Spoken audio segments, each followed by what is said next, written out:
Hello guys.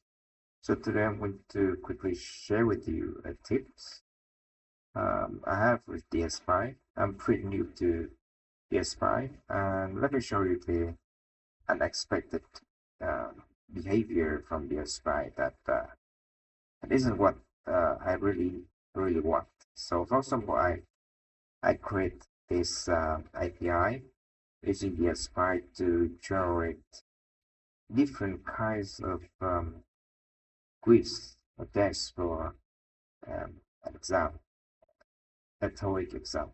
You may know it is an English exam. So let me execute this, and you see I have this output. Let me increase the font size. So um, nothing fancy. The question text is if the weather condition, yeah, whatever. And if I run that again, execute that again, and the the operations was very quick, and you see that the result doesn't change. So imagine hitting this endpoint multiple times, getting the same result. That is not what I wanted, because I want to generate a new test on every request. So my endpoint here, it has two things, like the difficulty levels and the context.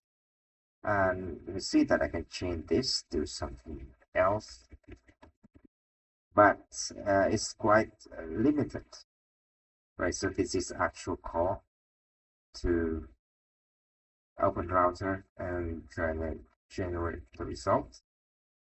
But if I call the endpoint again, then I have the same result. So I was thinking, is this intentional? So I check if there's a catch mechanism for this part, and it turns out yes, it is, and I can disable it. So it seems that is enabled by default. So let me show you my code, right?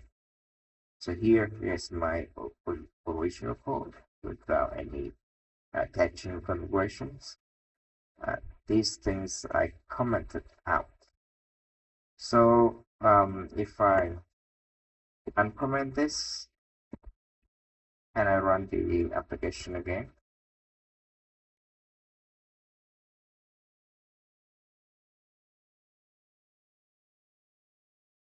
then I go back to my browser, this one, and hit this endpoint again. Okay, so it will take a while because it will actually call to my LOM with open router. You can see here. So you see that this still travel, and we have the new new result, new quiz. And then if I execute that once more, we see that there's no patching anymore, and I get a new test, new quiz every time. So this is what I expected. So just a heads up, if you experience the catching behavior, we can easily disable that to have the result like I want here. So yeah, so thank you for watching, and I see you in the next video.